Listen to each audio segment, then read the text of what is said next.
Muy bien, mis hermanos. Hoy damos entonces inicio a la exposición del capítulo 15 de nuestra confesión de fe, que es la Confesión de Fe Bautista de Londres de 1689. ¿Qué es esto? Es un documento teológico escrito por creyentes que tienen las convicciones que nosotros también abrazamos y que nosotros nos adherimos, o sea, coincidimos con lo que se expresa en ella. ¿Qué se expresa en ella? En este documento teológico antiguo, las doctrinas fundamentales en las cuales nosotros creemos. Ahora, este capítulo 15, que continúa en nuestra exposición, trata de el arrepentimiento para vida y salvación. Del arrepentimiento para vida y salvación. Ese es el tema que vamos a empezar y que durante este mes estaremos exponiendo. El arrepentimiento para vida y salvación.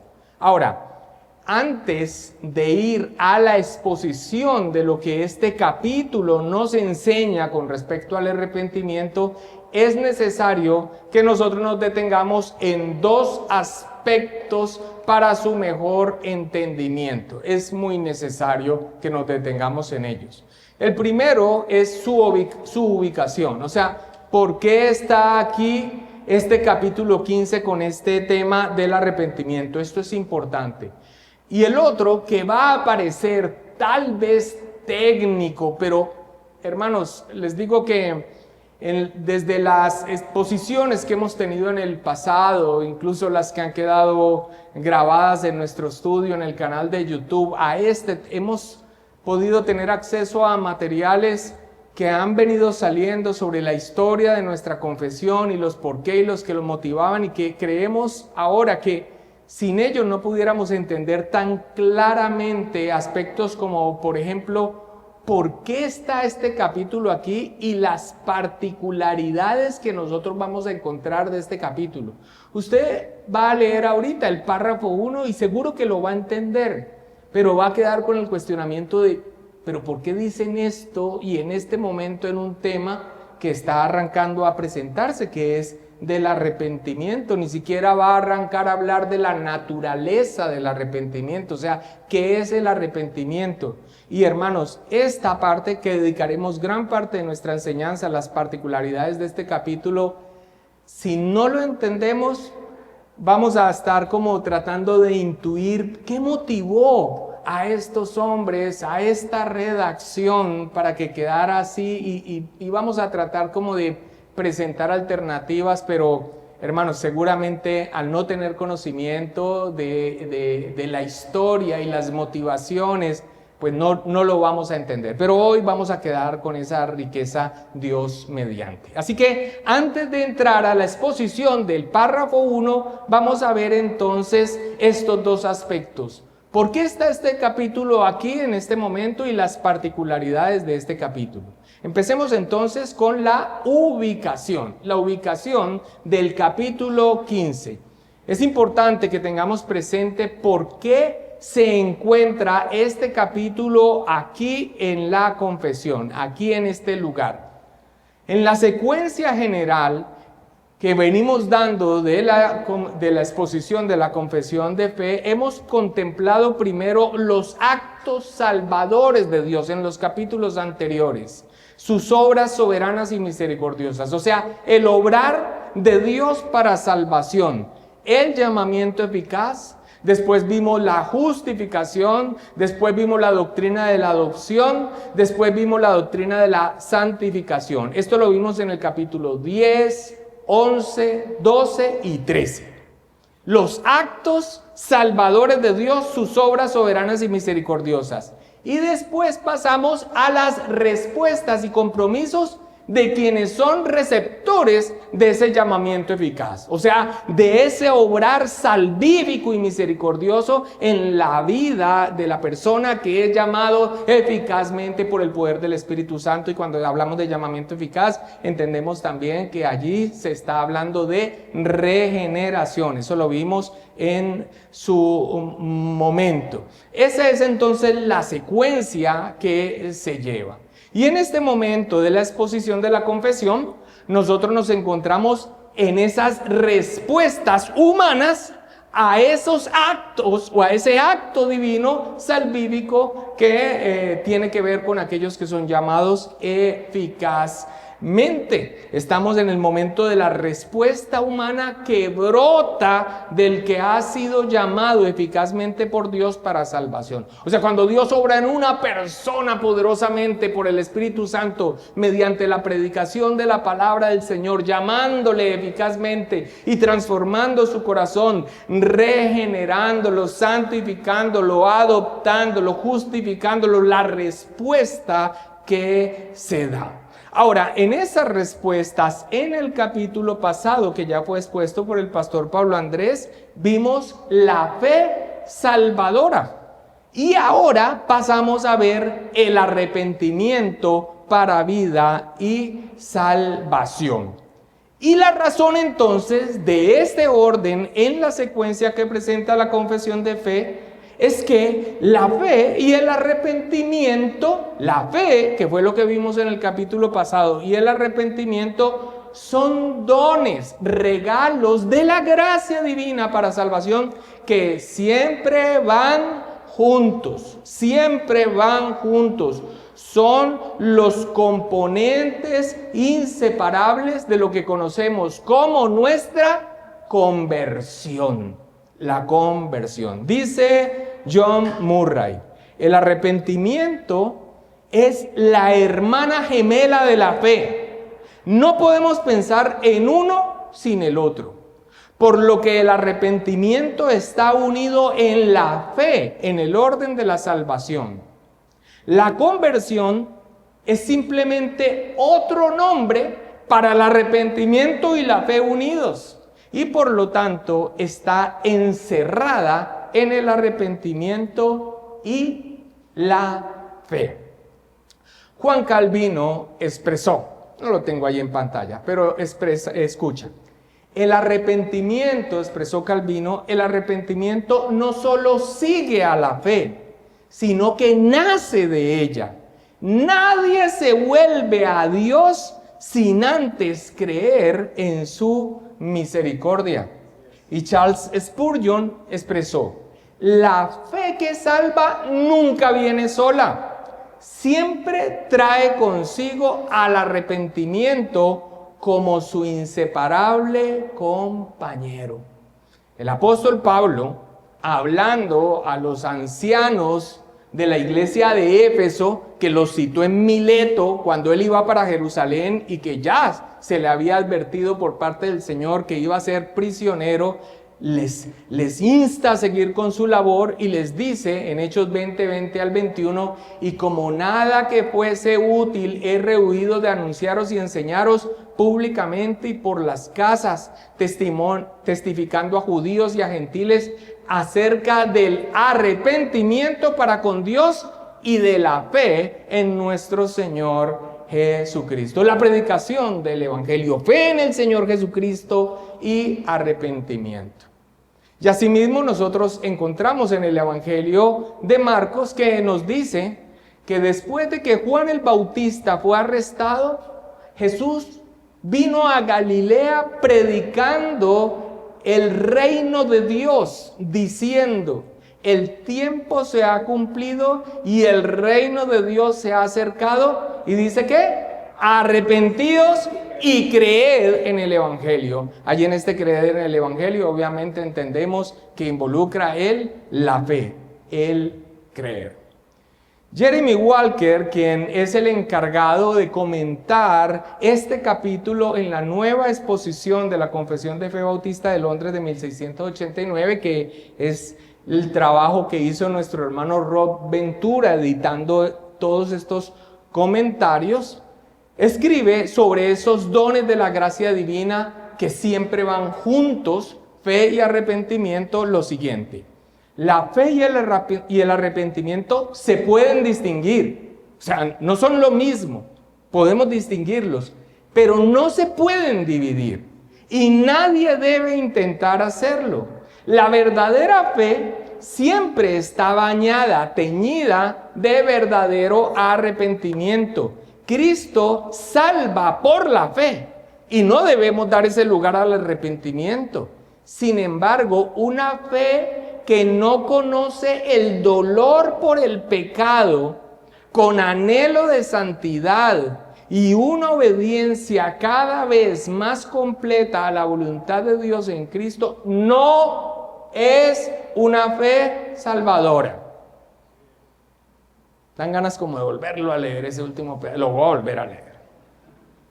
Sin embargo, una fe que no conoce, una fe en Cristo, yo digo, no, yo creo en Cristo, una fe que no conoce el dolor por el pecado con anhelo de santidad y una obediencia cada vez más completa a la voluntad de Dios en Cristo, no es una fe salvadora.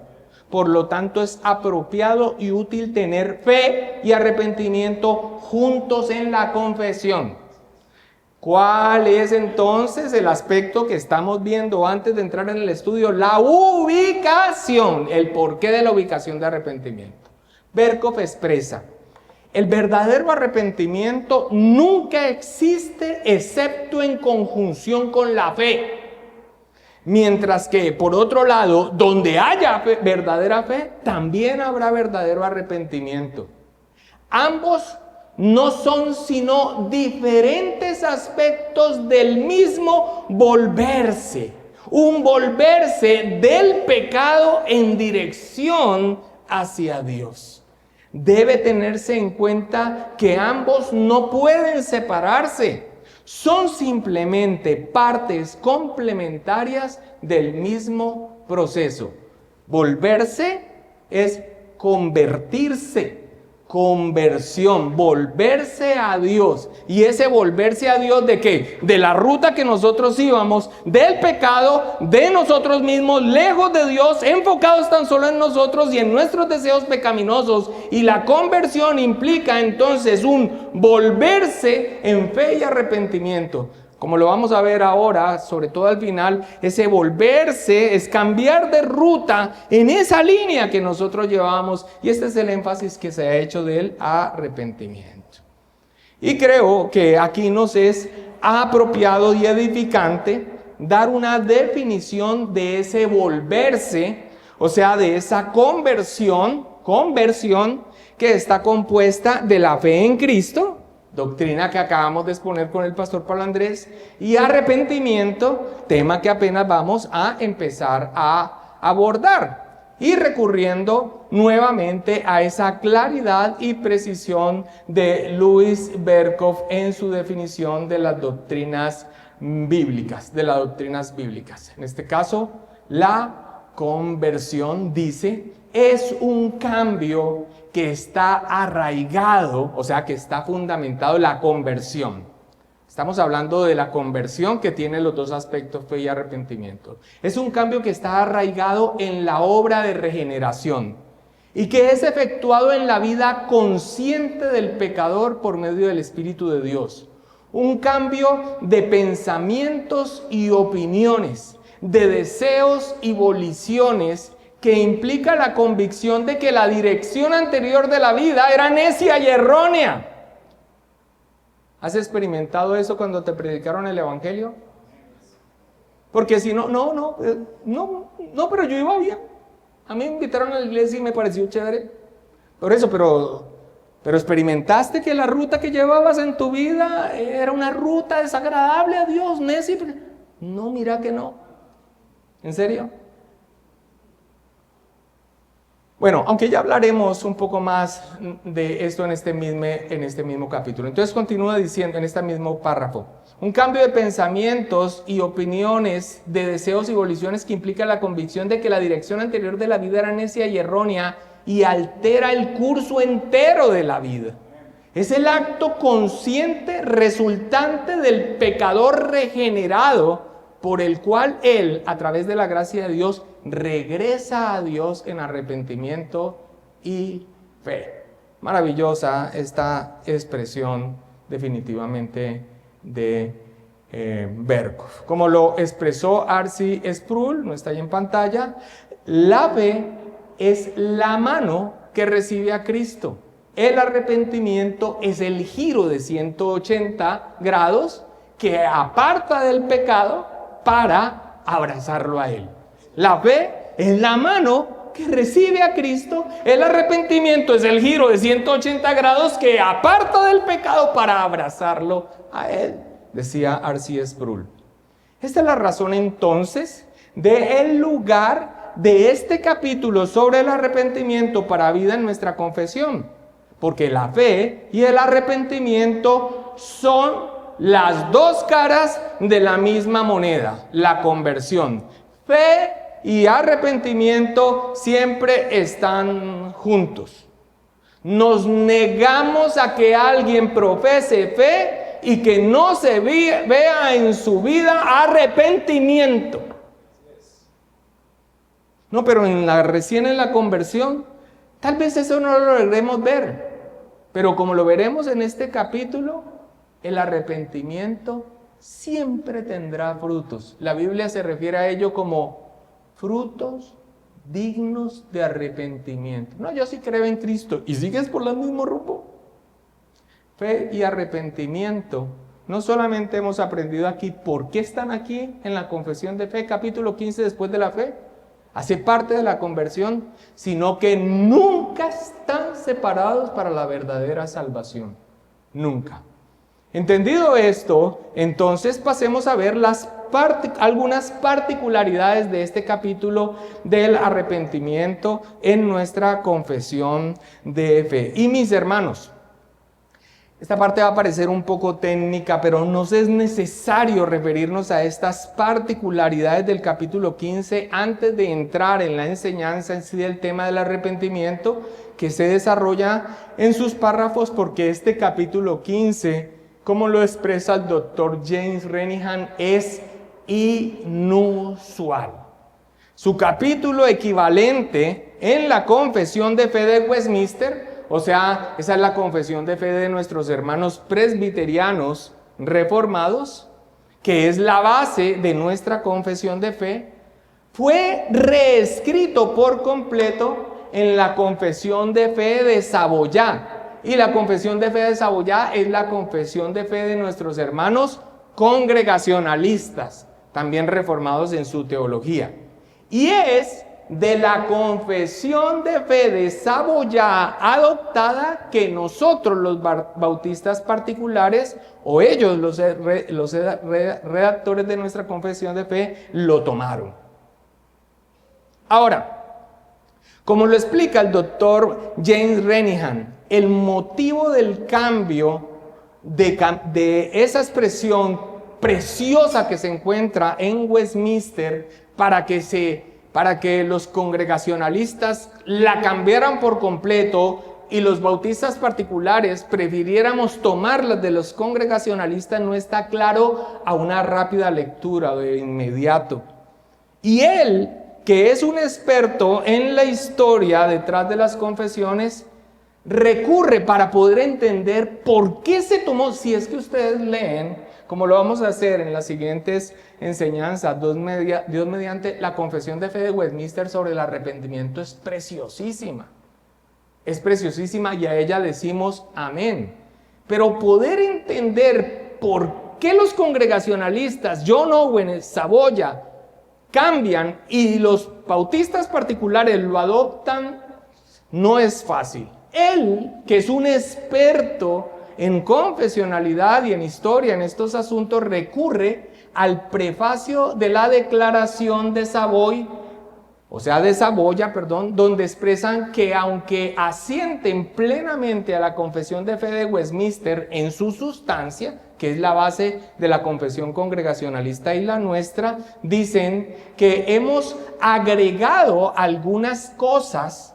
Y pongo aquí a John Owen porque ustedes saben que John Owen fue el editor principal y redactor de la confesión de Saboya. Dice, hemos agregado algunas cosas para obviar algunas opiniones erróneas que han sido más amplias y audazmente sostenidas aquí últimamente por los afirmadores que en tiempos anteriores. E hicimos otras adiciones y alteraciones en el método aquí y allá y algunas explicaciones más claras según encontramos ocasión. Ahora, en ese mismo prefacio, ellos señalan dónde hicieron los cambios. Hicieron los cambios obviamente en el orden de la iglesia. Los congregacionalistas tienen una perspectiva distinta del orden de la iglesia y nosotros también tenemos otra, así que ni tomamos de Westminster ni tampoco tomamos de Saboya, sino que tenemos nuestras convicciones. También omitieron declaraciones del capítulo que trata sobre el matrimonio, específicamente sobre las expresiones de divorcio, y no porque no creyeran en ello nuestros hermanos congregacionalistas en cabeza de John Owen, sino por detalles que veremos en su momento que tiene que ver más con que ellos veían esto como un asunto más de las autoridades civiles. Agregaron también un capítulo sobre el Evangelio, que es el capítulo 20. O sea, en este prefacio donde ellos dicen esto, los congregacionalistas en Saboya, dicen ¿dónde están los cambios? Pero en ninguna parte mencionan la revisión significativa del capítulo 15.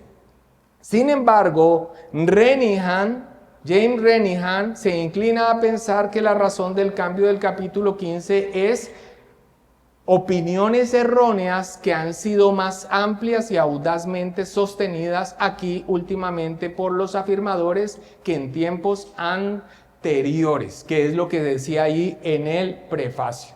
En resumen, hermanos, el cambio del capítulo, como lo vamos a ver, tiene que ver con opiniones erróneas que circulaban en la década de 1650.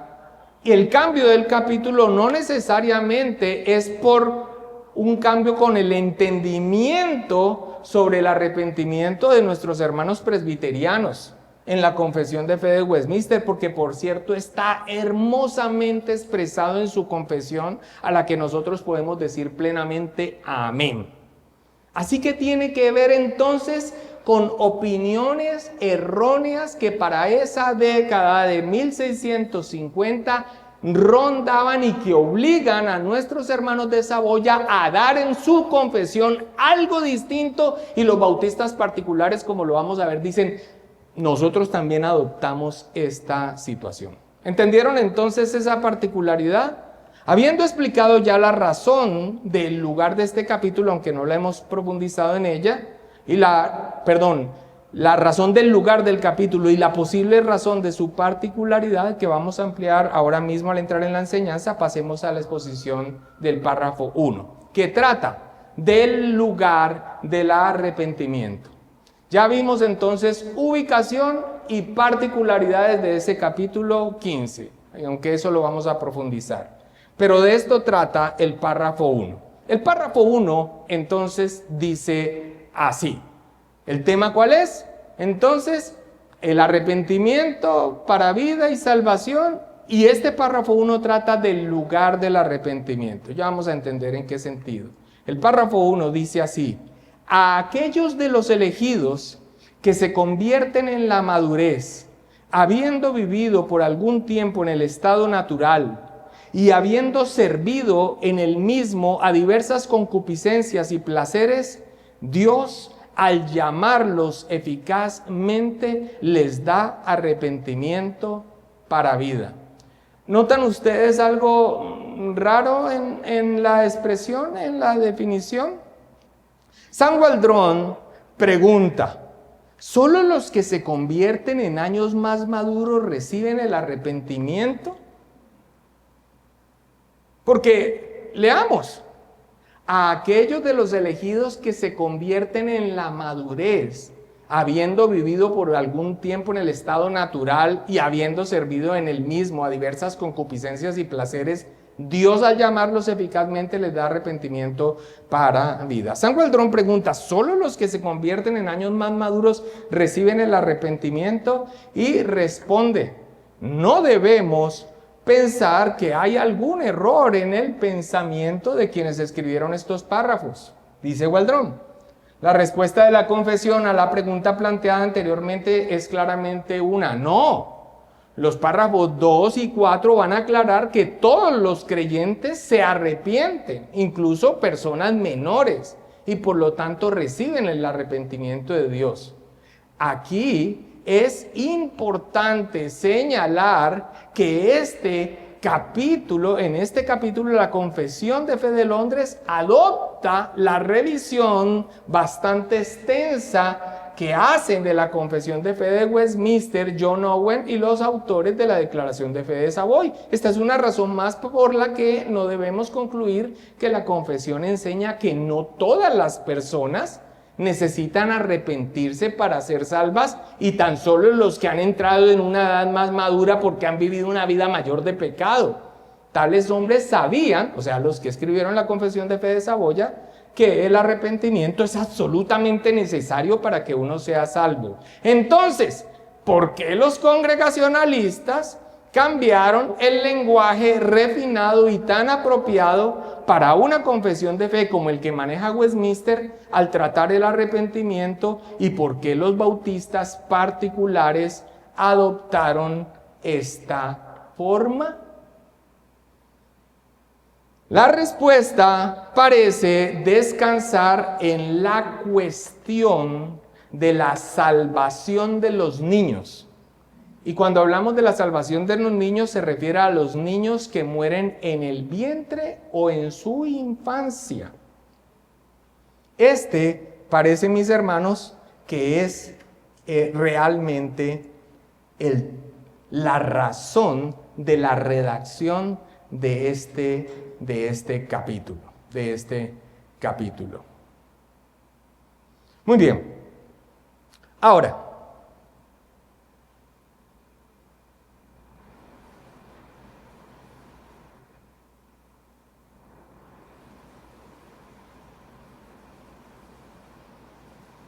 Renihan entonces nos advierte que vamos a entrar en un debate que es técnico, pero que es interesante.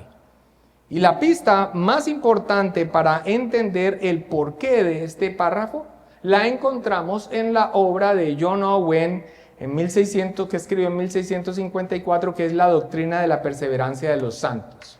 En esa obra, John Owen hace una extensa refutación a un popular predicador arminiano llamado John Goodwin. No se confunda con el teólogo y predicador puritano inglés Thomas Goodwin. John Goodwin era un arminiano que se considera como el gestor o el originador de lo que se conoce como el nuevo arminianismo.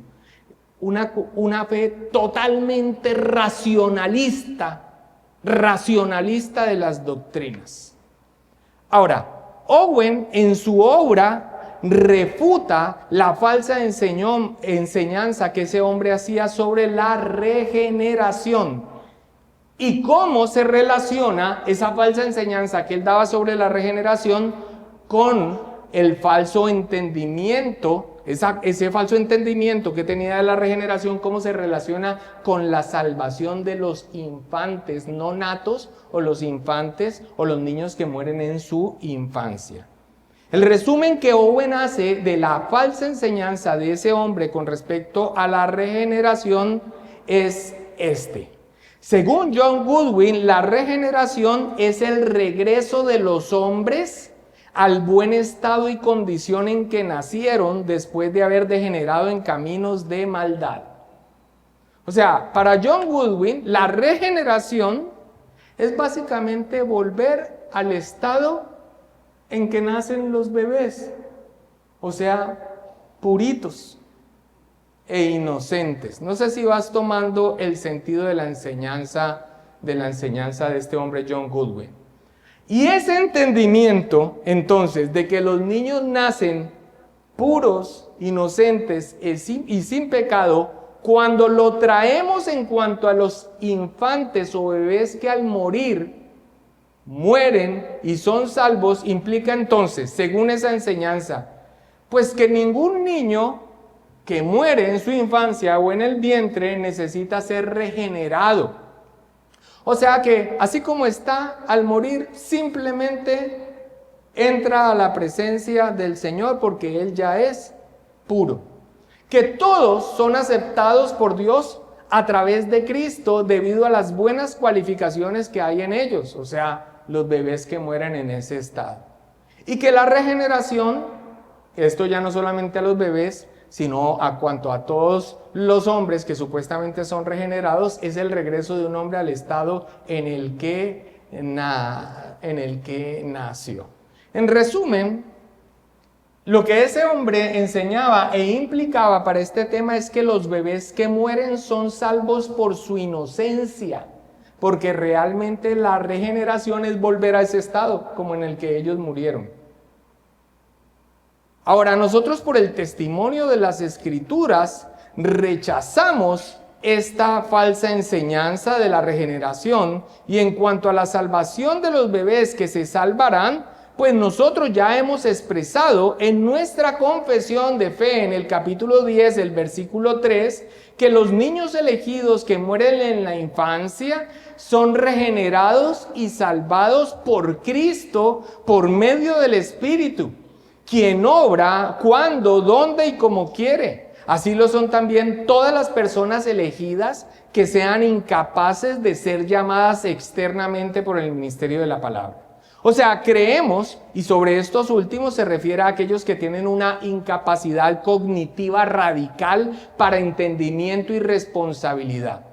Creemos entonces, como se expresa aquí en este capítulo 10, párrafo 3, que tanto los bebés que nacen en el vientre, elegidos, como los bebés que nacen en su infancia, como las personas que no tienen una capacidad cognitiva para entendimiento y responsabilidad, serán salvos porque son regenerados y salvados por Cristo por medio de su Espíritu Santo. En otras palabras, son salvados por los méritos de Cristo y no porque son inocentes. Y necesitan ser regenerados y obrar en ellos, y esa obra la hace el Espíritu Santo como Él quiere.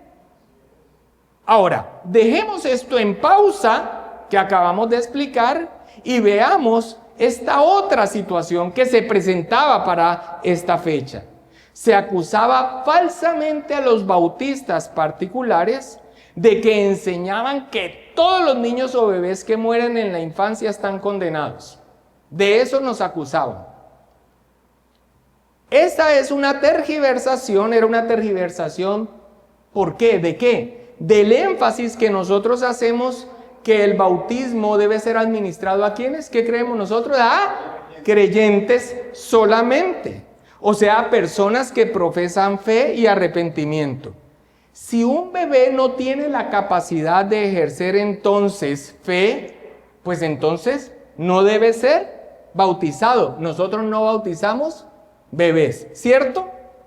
Pero es una calumnia injuriosa, como expresaba Benjamin Kitch, concluir que entonces afirmamos que todos los que entonces no pueden ejercer fe, como los bebés que mueren en su infancia, están condenados. Eso es una calumnia injuriosa, pero eso es lo que se decía de nosotros. ¿Por qué? Por el énfasis que tenemos de que el bautismo debe ser administrado ¿a quién? A verdaderos creyentes. ¿Y quiénes son los verdaderos creyentes? Los que profesan fe y muestran realmente fe y arrepentimiento en Cristo Jesús. Así que Kitch, entonces, respondiendo incluso a un hombre que directamente hace una publicación con esa injuria, precisamente calumniando al editor de nuestra catecismo ortodoxo, Hércules Collins, que escribe un librito sobre bautismo de creyentes y le hace esta calumnia terrible, escribió lo siguiente: en cuanto al camino de la salvación, reconocemos que solo hay uno, Cristo es el camino y no hay salvación en ningún otro. ¿Decimos amén a eso o no decimos amén? Pero el modo o manera puede diferir acerca de la aplicación o medios de ese único camino en algunos puntos, como puede parecer a todos, a saber, los adultos, excepto los ideotas o ideotis. Ideotis es una palabra compuesta, significa privado o particular una parte y la otra es condición, o sea que tienen una condición particular.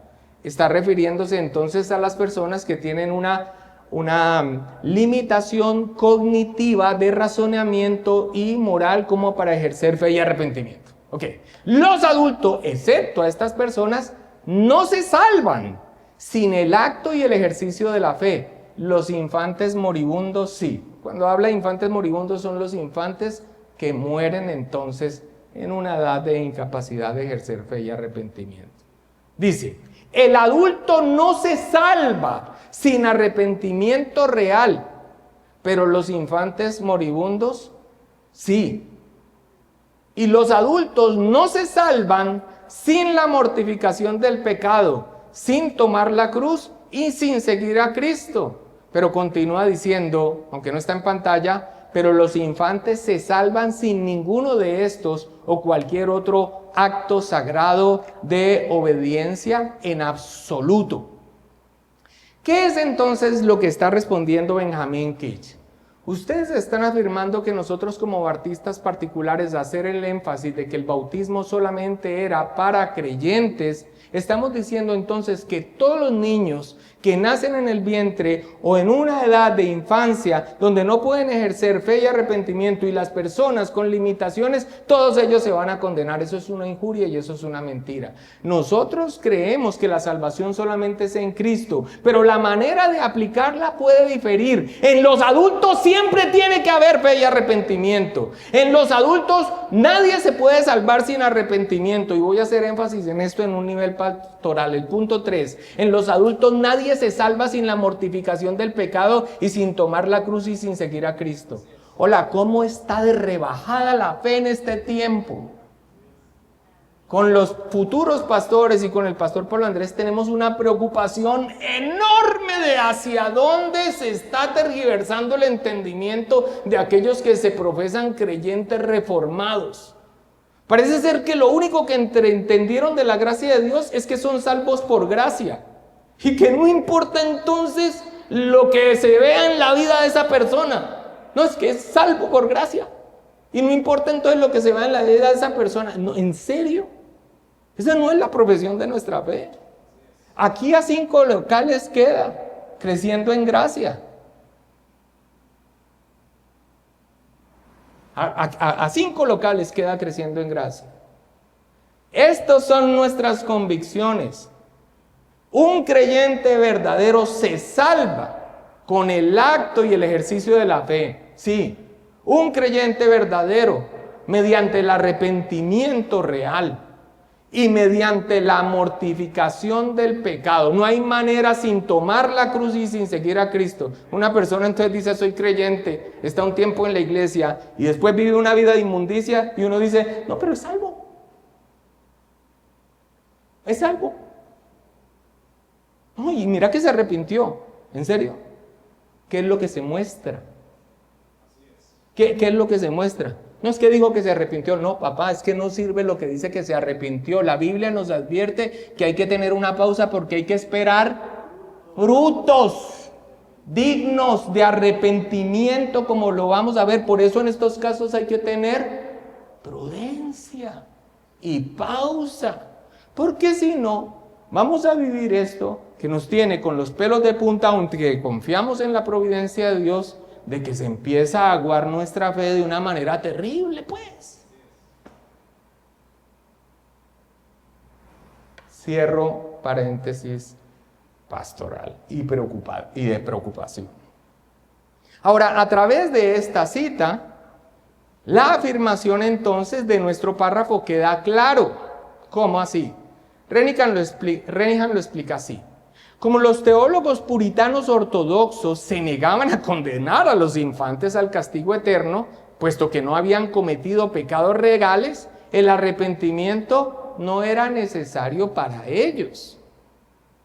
De allí la enseñanza de que el arrepentimiento para salvación es dado a los elegidos que se convierten en la madurez. Lo voy a volver a explicar porque aquí es donde se entiende entonces el porqué de la redacción de este párrafo 1. Los teólogos puritanos ortodoxos se negaban a condenar a los infantes al castigo eterno. ¿Por qué? Porque ellos no han cometido pecados reales. Nacen heredando el pecado y la culpa, la inclinación al pecado, sí, y la culpa, sí. definitivamente, pero no han tenido la capacidad de manifestar la rebelión a Dios con sus actos y ante el atributo de la justicia de Dios. Hay una negación a decir entonces que como nacen en pecado, entonces están todos condenados. Y por eso, entonces, como no han cometido pecados reales, el arrepentimiento, por supuesto, no es necesario para ellos.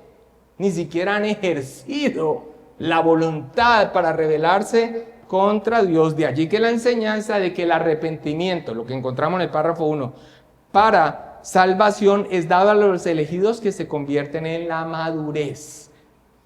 En las palabras del prefacio de la Declaración de Saboya, las revisiones entonces para obviar algunas opiniones erróneas que hizo circular ese arminiano John Goodwin, supusieron una defensa contra acusaciones duras y falsas que los bautistas particulares dijeron, venga para acá. La tomaron para sí. La confesión de fe de Westminster es preciosa en el arrepentimiento y es para decir amén, tómela para usted. No hay nada que discutir allí. Pero este párrafo 1 está para dar respuesta a las injurias y calumnias sobre este tema. Y este es un tema álgido. Este es un tema para todos aquellos que tienen familia y se preguntan sobre estas situaciones. Así que ante esta injuria, nuestros hermanos, en cabeza de John Owen, y nuestros hermanos bautistas dijeron, nosotros tomamos esto para dar respuesta a este señalamiento. ¿Entendimos? Muy bien, volvamos entonces a nuestro párrafo. A aquellos de los elegidos que se convierten en la madurez, habiendo vivido por algún tiempo en el estado natural y habiendo servido en el mismo diversas concupiscencias y placeres, Dios, al llamarlos eficazmente, les da arrepentimiento para vida. Ahora, el problema nosotros no lo notamos mucho, pero cuando traducimos literalmente del inglés en el idioma en el que fue hecho la confesión de fe, dice, a los elegidos que se convierten en años más maduros. Ahí lo pone incluso más difícil. Porque ni siquiera está hablando como de creyentes, o sea, Sarita, o otro jovencito. No, está hablando de los más maduros, los más viejos. No voy a decir nombres de ejemplos aquí. Pero entonces es como si solo a ellos le diera arrepentimiento, porque pues han vivido una vida, pues a medida que se va avanzando en el estado natural, a más años, más pecado y más hundirse en el pecado, sin dudas. Entonces esa expresión a los elegidos que se convierten en años más maduros, si no conocemos el contexto, si no conocemos el porqué, si no conocemos por qué se tomó la confesión de Saboya y si no conocemos las expresiones del idioma en ese tiempo, quedamos como patinando y tratando de dar explicaciones que no son. James Renihan explica que la expresión que traducimos años más maduros, que en inglés es riper years, es oscura hoy y que se usa con frecuencia en la literatura de la época como un idioma que era culturalmente reconocido, pero que se ha vuelto poco claro con el paso del tiempo. ¿Qué significa esos años más maduros o riper years? Es una expresión elástica que siempre conlleva el sentido de que un grupo es más antiguo que otro. Aquí entonces lo que se hace es que contrasta a los infantes con aquellos que son capaces de oír y creer en el Evangelio. Cuando habla entonces de años más maduros, no es a gente más vieja que ha pecado más debido a que tiene más tiempo y que a esos es a los que le da el arrepentimiento. Es en el contraste con aquellos bebés. Esa es entonces, en otras palabras, los elegidos que se convierten a una edad más madura, esto en comparación con los infantes, de lo cual se trata todo el tema y por la cual se adopta la confesión de fe de Saboya, porque han vivido en su estado natural y han perseguido el pecado a lo largo de su vida, son los destinatarios del don de la gracia de Dios del arrepentimiento para vida en su llamamiento eficaz. Ahora, esa es la explicación del por qué. Vamos ya terminando nuestra enseñanza de hoy y hasta ahora no nos hemos referido a qué es el arrepentimiento. Y la razón es que la naturaleza del arrepentimiento, o sea, lo que el arrepentimiento es tratado hasta el párrafo 3. Allí nos detendremos en detalle para hablar lo que el arrepentimiento es. Pero brevemente voy a referirme a su significado para que tengamos una idea clara mientras llegamos allí. La palabra griega que traducimos como arrepentimiento es metanoia. Meta significa cambio y nous significa entendimiento o mente.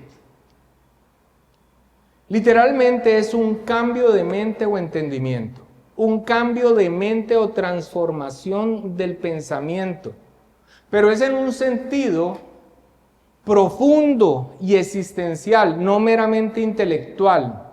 Y ese cambio implica y resulta en un cambio en el sentido y la dirección de nuestra vida.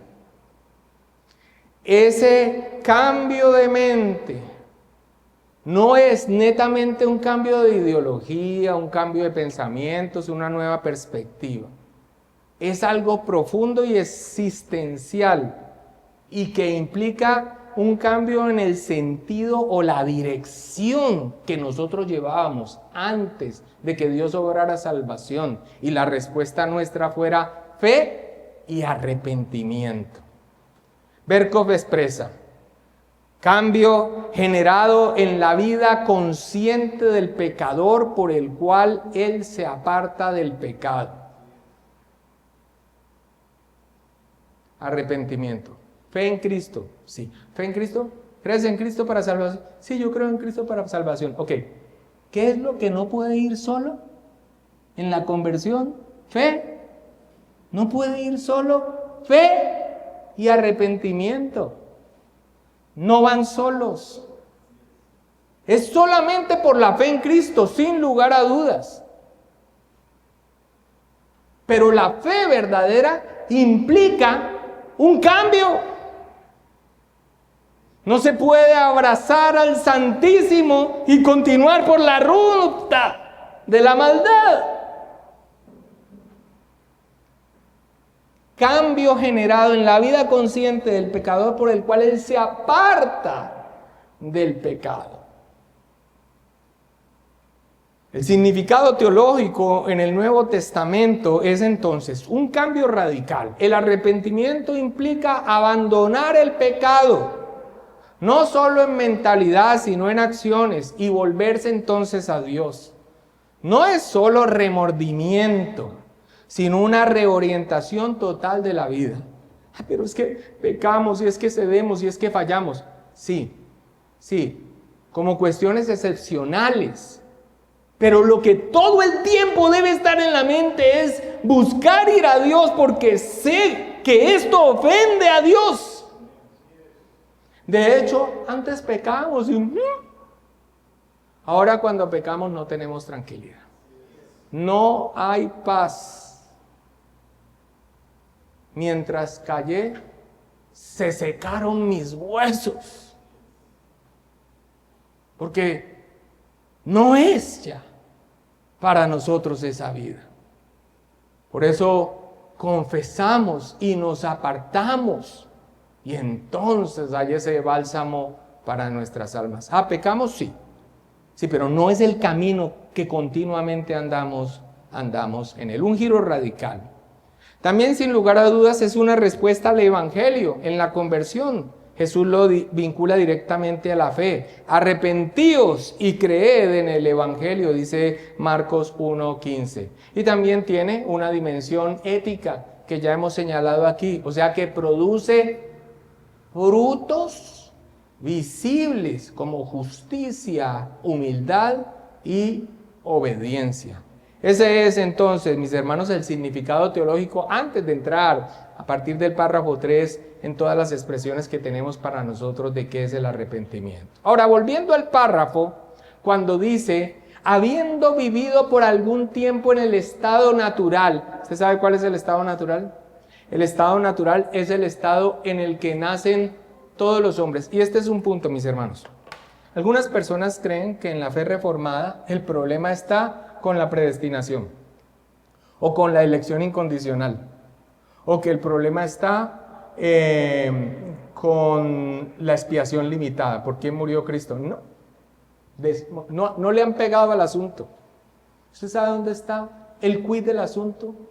Lo que define hacia dónde va su teología está. Respóndamelo usted. ¿Cuál es la condición de la raza humana después de la caída del Edén? No, es que lo de la elección, si es incondicional, no, es que si Cristo murió solo por los suyos o murió por todos, no, esos son asuntos que vienen después. El primero es este, para los que están acercándose a la fe reformada, o sea, bíblica. Se lo voy a decir cuál es el quid, voy a volver a repetírselo, respóndalo. Porque aquí es hacia donde se dirige su teología, por la escritura o por el asunto racional al que usted llegue después de que responda esto. Respóndalo, pero tiene que cerrar así los ojitos como yo los cerré. ¿Cuál es la condición de la raza humana después de la caída en el Edén? Amén, hermana. Muertos espiritualmente, esclavos del pecado y ciegos, incapaces de aceptar las cosas que vienen del Espíritu de Dios.